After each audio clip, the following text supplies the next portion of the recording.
All right, everybody, let's get started. Hello, everyone out there, and welcome to the Pivot, Switch Up Your Strategy, and Grow Your Pipeline webinar. I hope everyone out there is doing well and is staying safe and healthy. I know many of you are joining today from home, so I want to thank you for making the time. My name is Rita Khan. I am the marketing manager at Rybbon, and I'll also be serving as your moderator today. I do have a few housekeeping notes. If you weren't already aware, you are eligible to receive a $5 Rybbon reward for attending this webinar. Just make sure you attend the whole session so that Zoom can correctly capture your attendance, and keep an eye out on your email over the next few days to make sure you don't miss it. You can expect today's webinar to last about half an hour with time reserved for Q&A following the presentations.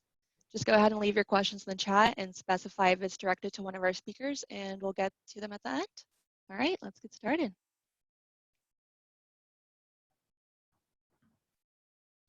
All right, I'm really excited because today we're going to be hearing about how to adapt to today's climate from marketing leaders at 3 uniquely innovative companies.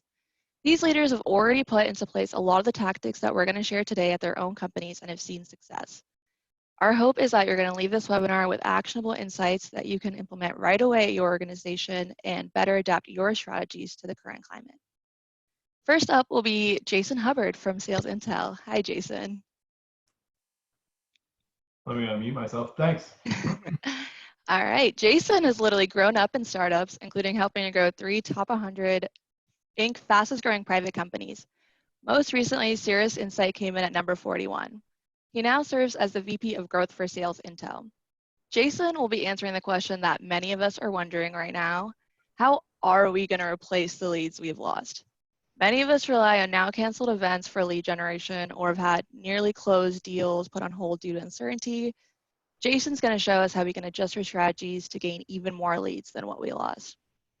Second up will be Pierce Ujjanwala from Knak. Hi, Pierce. Hey.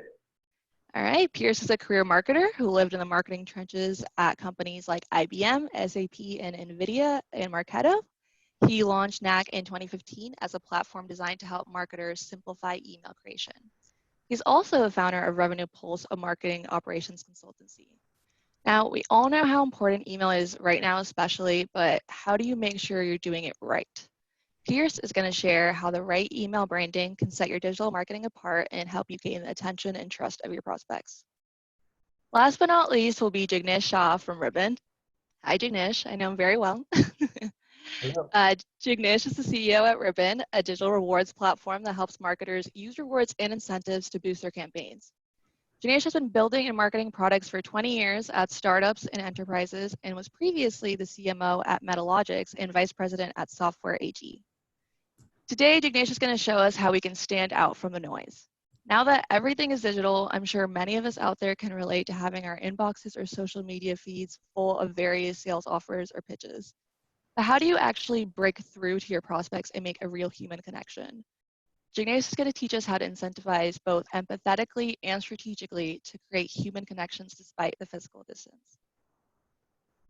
To kick it off, I'll provide a little bit of background on SalesIntel and then hand it over to Jason. SalesIntel is the most comprehensive contact and company data provider that helps you target your ideal prospects and accelerate revenue growth. SalesIntel is the top provider of accurate and affordable sales and marketing contact data. All right, Jason, the floor is all yours. Great, thanks so much. So yeah, before we get into it, for anybody that's willing to share it, would love to hear roughly how many leads were you expecting to generate from events this year?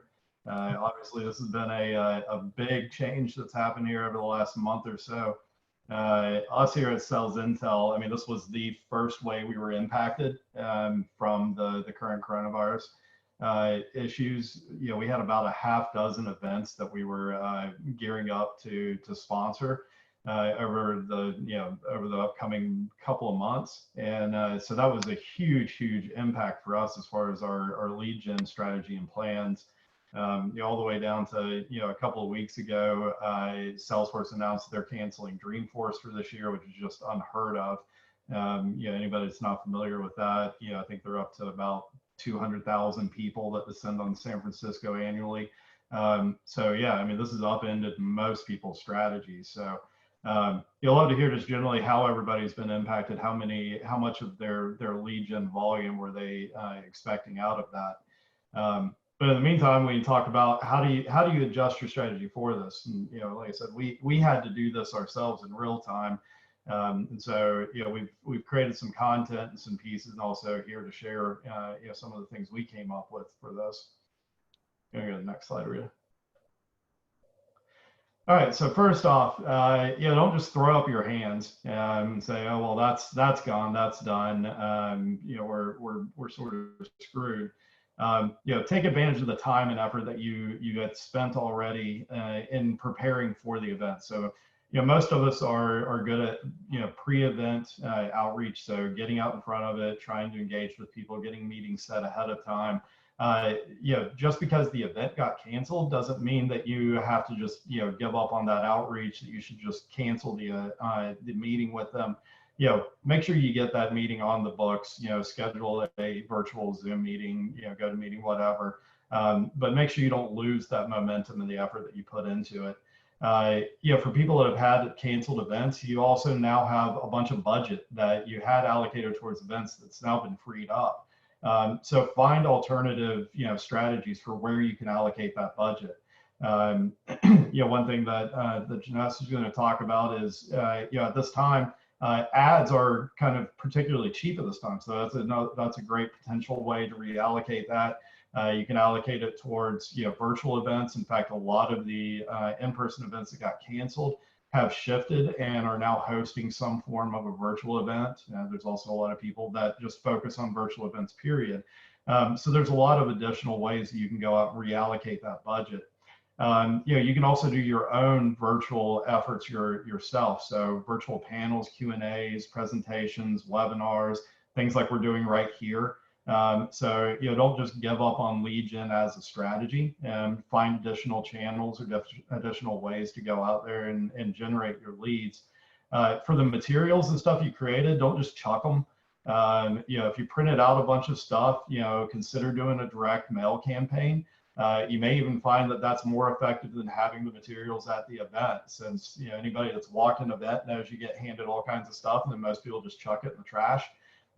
So direct mail in general, even prior to COVID, was making a resurgence. Even especially now with what's going on, direct mail is more effective than ever. So don't just throw away or give up on those materials you've created. Those are also obviously can be repurposed as digital assets. So find uses for what you've already put the time and effort into. And then, like I said, a lot of there's a lot of digital events out there that are cropping up. A lot of the people that had their in-person events canceled are offering some sort of a digital event alternative. So, long story short, find additional channels and ways to try and generate those leads that you're counting on for your in-person events. Also, quick note on that, the trade-off oftentimes you're making in virtual digital events versus in person is a trade-off of qualification for volume. So whenever you do an in-person event, then most of the leads you're going to generate are people that actually come by your booth or talk to you. That's a smaller number of people. They tend to be more qualified. Virtual digital events are going to tend to be the opposite. They may not have as much awareness. They may need more qualification, more nurturing, but you're also going to typically get a whole lot more people out of it. And this is where a couple of slides down where I'm talking about channels and outreach becomes really important. Next slide. All right. So the next thing to do, obviously figure out alternatives for building, a lead gen engine or lead gen channel. The other is go and try and build your own replacement list yourself. So you don't have to just rely on lead gen. So some things that we've done ourselves, mine the registration or sponsor list from your canceled events. So in our experience, a lot of the events that were close to going off that got canceled, they were kind enough to go ahead and share the registration list, or at least a list of the companies people had registered from. So that's really valuable data. You can go out and then pair with additional data out there, doing your own prospecting, whatever, to build your list off of the people that have registered for those events. Another great one are the sponsor lists. So most of these events, the people that are sponsoring are typically also potential customers for you.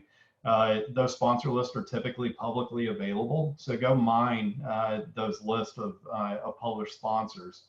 You can also go and create an ICP, an ideal customer profile, off of the people that were likely to have registered or did register for those events. So I mentioned Dreamforce. Obviously Dreamforce, most everybody that's going to be going there is going to be a Salesforce customer or considering becoming a Salesforce customer.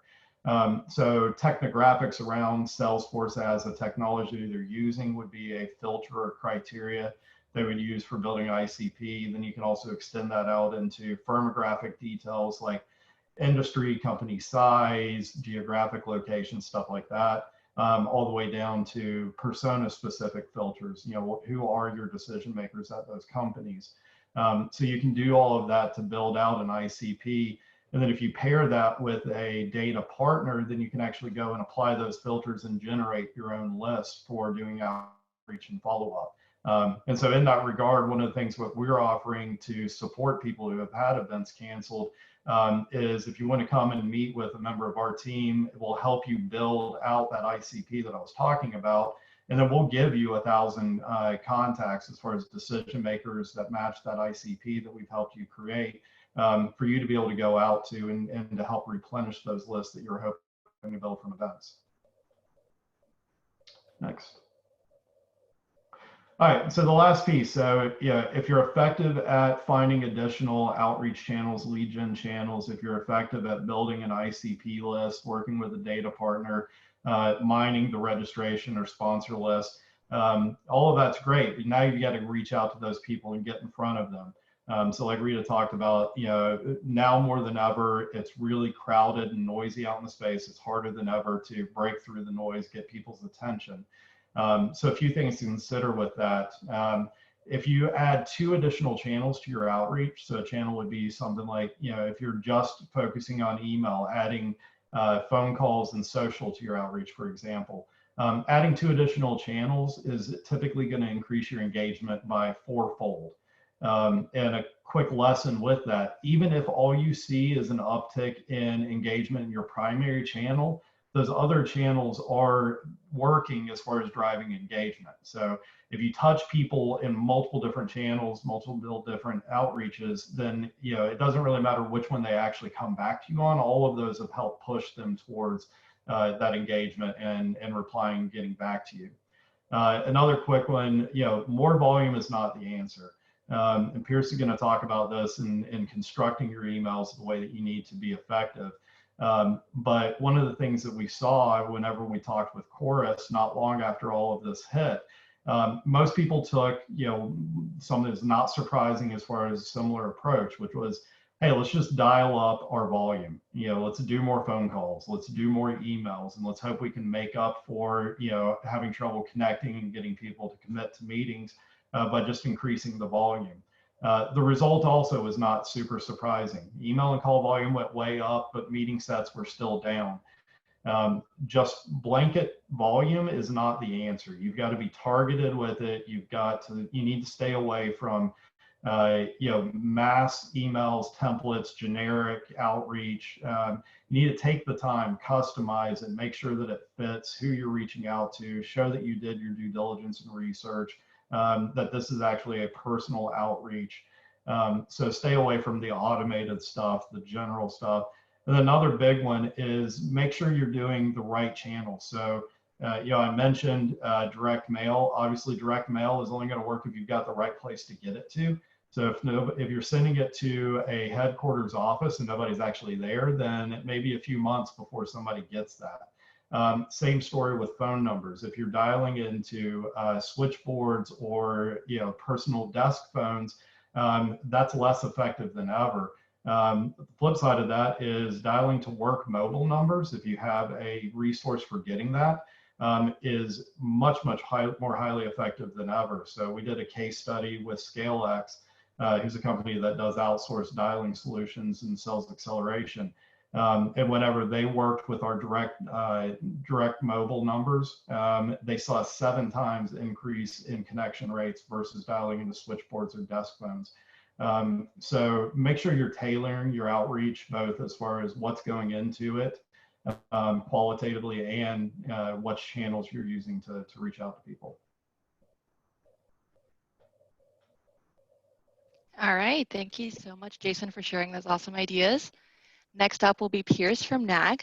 Knak is the first email creation platform built for enterprise marketing teams.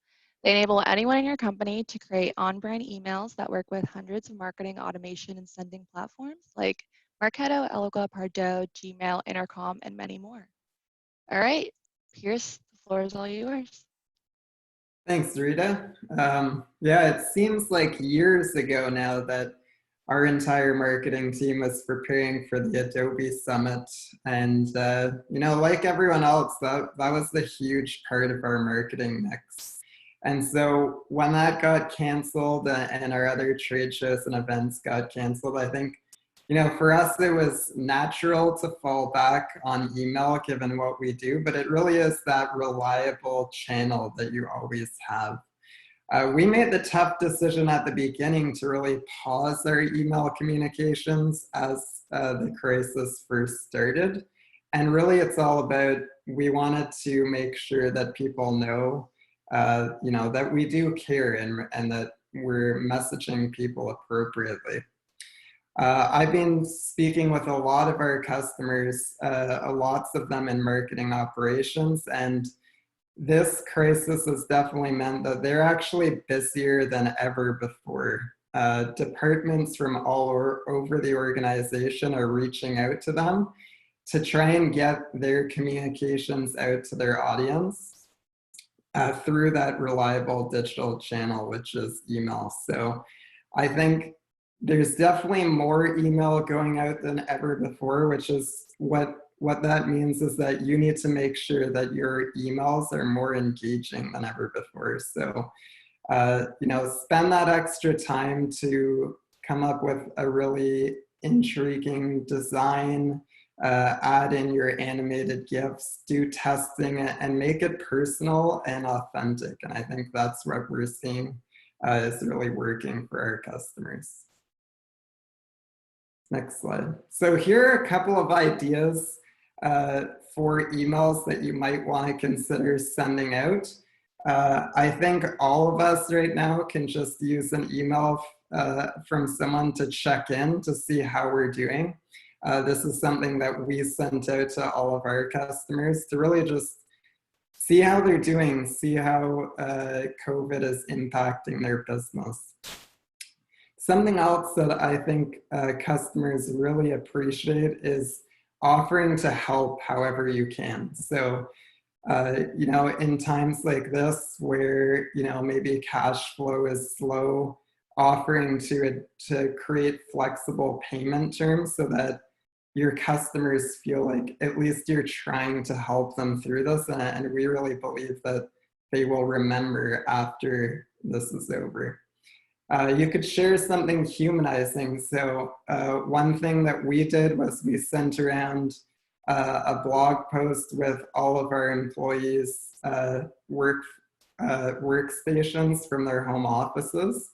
We found out that the dogs were doing more work than the people, so that was kind of interesting, but really resonated with our audience. And I think people just want to see that authentic communication. And then there's so many amazing companies out there that are really giving back and trying to help. So I'm sure you guys all have some of those companies that you work with. And I think, you know, highlighting what they are contributing is a great way to acknowledge what they're doing while also aligning your brand to your best customers. Next slide. So a couple of do's and don'ts. I'm sure as we've gone through this, we have all got those emails that either make you cringe or really make you form a tighter bond with the sender of it. So, you know, I think we want to acknowledge the situation we're in. We really want to be helpful and not salesy. And I think being positive is really going to help with this as well. And then on the next slide, we have one other one. I love this, this meme that was going around. So if you are creating your emails and it looks like this, you may want to consider, refining them a little bit. That's amazing. So next slide. So as we see this huge increase of emails going out, I think it's more important than ever before that all departments within a company are really communicating and making sure that the audience isn't getting exhausted and that you're able to time your emails in the right way.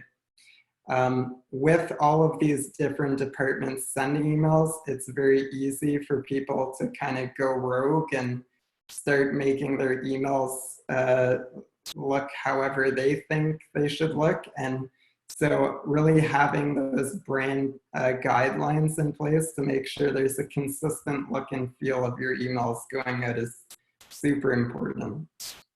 And then, given that we're not going to trade shows and doing all the logistics required around that, there's time now to invest in systems and solutions that are going to make you more efficient and really more cost effective as well, which, during this time can also be pretty attractive. So next slide, and we'll wrap things up here. I think, we have followed our own advice in terms of just being human and authentic and being helpful. And we've seen a big increase in engagement from our audience.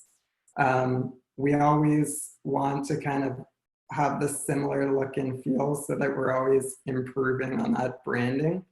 And just remember that, we're all in this together and you are sending emails to humans. So being able to personalize and provide engaging content is really still goal number one.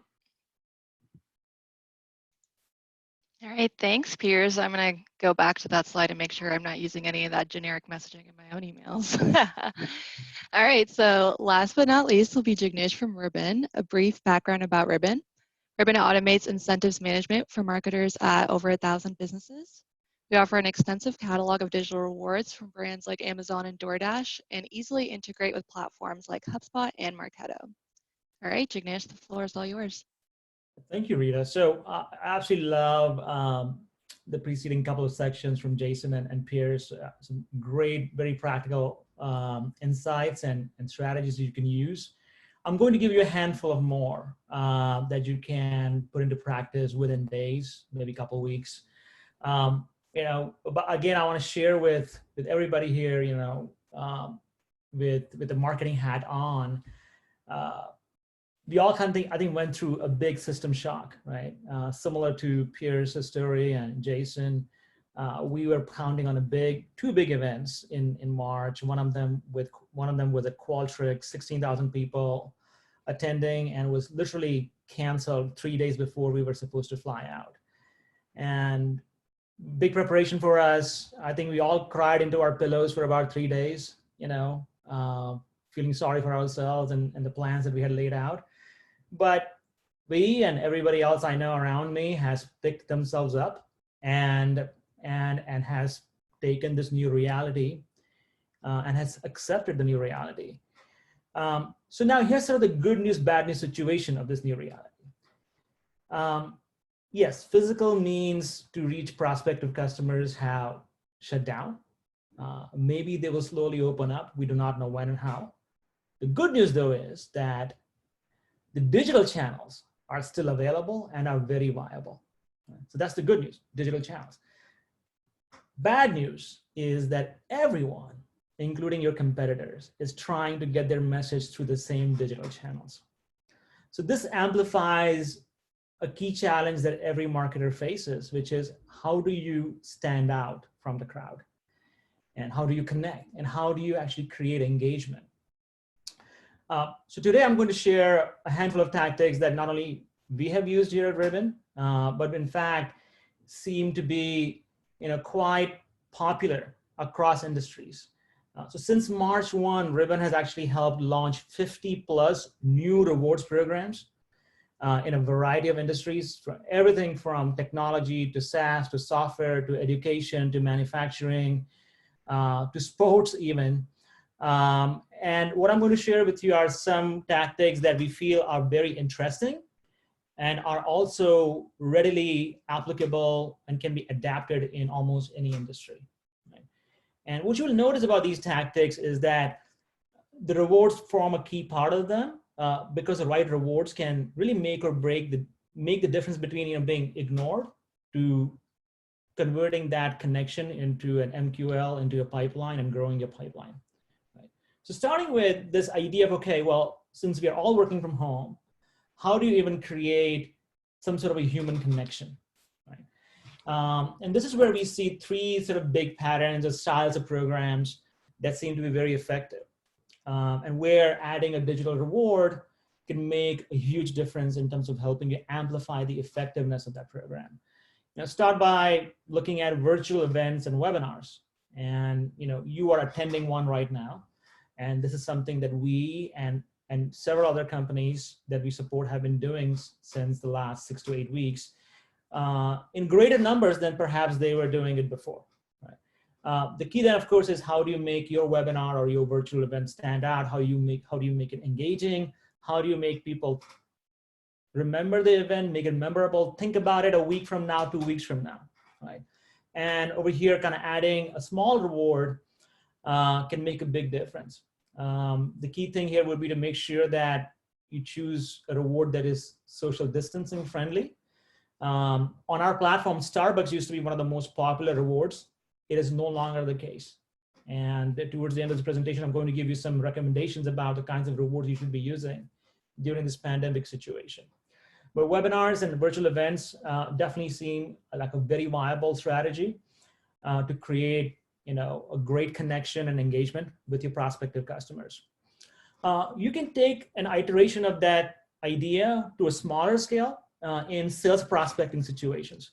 So we see many customers, some of them noted here, like Own Backup and Pushly and Bazaar Voice, essentially using small rewards as a way to get meetings, lunch and learns with a small group of people attending.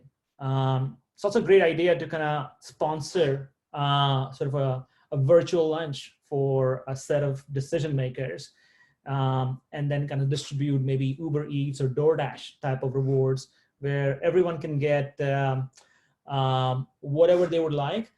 One of the interesting tactics I've seen layered on top of this to make it personalized is, in addition to sending a DoorDash or Uber Eats or Grubhub gift card, mention a couple of local restaurants where that card can be used to order that lunch, right? So just a little bit, go further than just the reward, make it personalized, and you could make a big difference in how warm that sales call or that meeting is going to be with a set of stakeholders.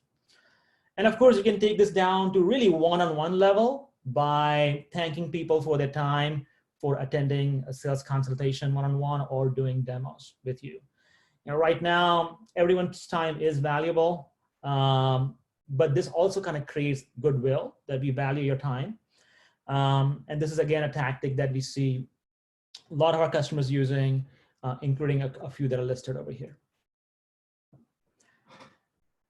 Here's another tactic that I feel is very organic and is based on great foundations in terms of creating goodwill, building upon your current customer base, right? So there's a truism in business that in times of crisis, the first set of customers you should turn to should be your existing customers, right? How do you keep them happy? How do you keep them satisfied? How do you retain the customers you have already earned? Take that idea and take it to the next step. Once you know they are secure, they're doing well, and you've done what you can to help them, can you turn them into sort of a second sales team? Right? Referral programs are a terrific, very organic, ongoing demand generation program. Now may be one of the best times to launch a referral program. Your customers understand the situation you are in. They want to help you as much as you want to help them. If you feel like you have a strong brand, you have a loyal customer base, you have an appreciative customer base, this is a terrific time to ask your customers to help you find new customers and make it worth their while and make it worth the time for the leads that refer to you. So in addition to the idea of a referral reward, I like the idea of double-sided rewards. So not only does the person who refers you a lead gets a small reward as a token of your appreciation, but if the lead that referred to you becomes a customer of yours, then the new lead should also kind of get a welcome gift, if you will. Right? It makes everyone feel good about the recommendation and the referral, and it's a win-win for everybody.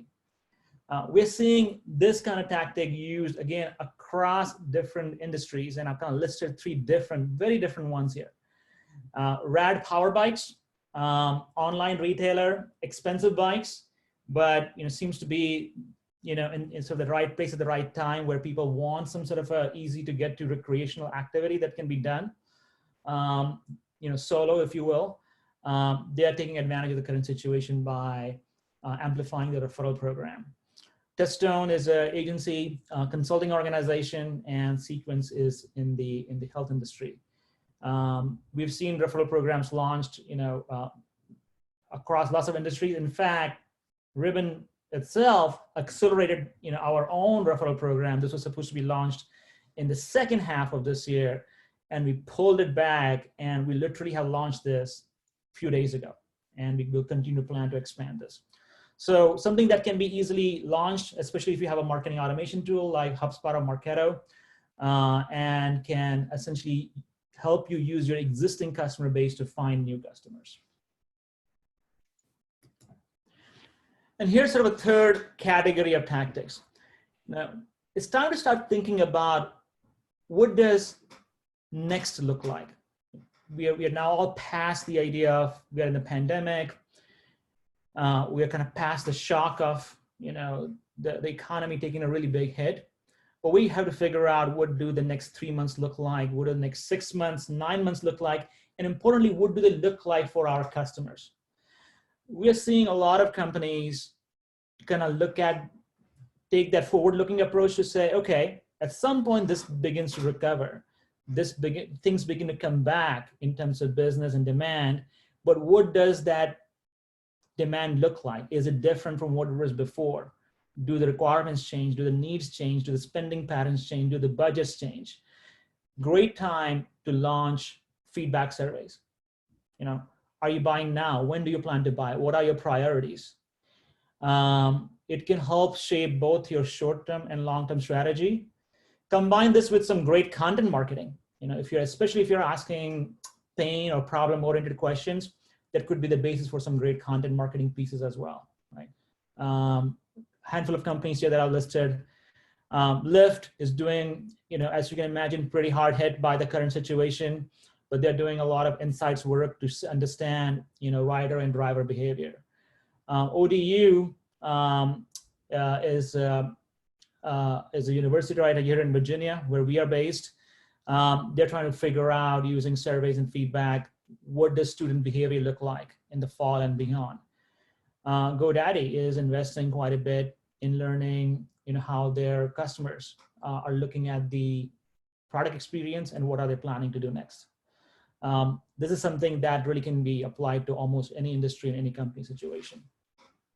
So last couple of things I want to share is, do be careful about what rewards you send. I love the idea earlier that Pierce mentioned, like, don't be tone deaf in terms of the messaging you use. You can be tone deaf in terms of the rewards you send in this current situation. So as I mentioned earlier, Starbucks, very popular reward.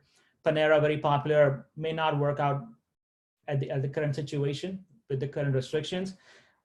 Look at more social distancing oriented rewards. Also look at charitable donations, or perhaps the option to donate. This is a terrific time to be thoughtful in this way. Customers appreciate it, and just it creates a lot of goodwill towards your brand in terms of trying to do the right thing during this crisis. So those are all my tips for reaching out to your customers and connecting and creating a real human connection, even as we all struggle to actually meet each other in person. Right. So with that, Rita, back to you. All right, thanks so much. I know that we're a little bit over time, so I want to be mindful of that. If you do have any questions that we don't get to today, we are offering up this contact information. Go ahead and shoot, whichever speaker you want to ask a question in email, and I'm sure they'll get back to you, but maybe we have time for just one or two. So the first question I think is pretty good for all of you guys to answer. What do you think the biggest mistake is that marketing departments or companies as a whole are making right now in terms of marketing? Like, what changes are you seeing that don't seem right? The one that I immediately think of is budget cuts, but I'll let you guys, kind of answer that one. Jason, you want to start? Sure. Yeah, I mean, budget cuts are always a big one. I mean, we had one company that I was still doing some light marketing work with that used to be a client of mine when I had my own agency. And they did digital transformation, largely moving people to the cloud. And their parent company just completely gutted them at a time when that should have been just huge, market advantage for them. So that one's always a head scratcher. I don't know if this one's a mistake so much as it highlights how much you need to pay attention. One of the first things that we saw, the very first week of this, is our traditional demand gen stuff that was more, trying to drive people further down the funnel and get them engaged with, more product oriented stuff, started falling flat. And our value add content started vastly overperforming. And so, I think the lesson there on that and what people do wrong is, just believing that things are not going to change and not paying attention to the statistics or results and adjusting strategy. Obviously, when we saw that, we adjusted pretty quickly. All right, awesome. Pierce? Yeah, I think for us, what we're seeing is, there's a huge explosion of digital marketing requirements being put on marketing teams. And I would say the mistake that some organizations are making is thinking that they don't have to invest more there to be able to support that huge increase in demand. Jignesh? Yeah, I think those are great points, and we are seeing some of that as well. I think to add to what Pierce and Jason added is just speed or the lack of it in terms of making the change. And I know it's not easy, and I know especially in larger organizations, it takes time to sort of reach consensus. But if ever speed was important, it's now. So not reacting fast enough or not accepting reality fast enough, not figuring out how to drive consensus fast enough to then change strategy and change direction is, I definitely see some organizations struggling with that. All right, thank you so much. We'll do one last question, then I'll let everybody go to be mindful of time. When we come back to the new normal, whenever that is, what do you think companies will do first? Oh, that's a good one. I know, it's hard. Who wants to take this one first? Or what should they do first? You can look at it either way. Yeah, I can go first, and I don't know that this is a direct answer. One, I think, us being able to anticipate what in the world new normal looks like, we're a ways off from that. I mean, we can take some guesses at it, but I think anybody that looks back over the last 4 to 6 weeks and said, if somebody had asked them ahead of time what this was going to play out as, very few of us would have been very close on it. So, I second what was being said about, react fast, pay attention.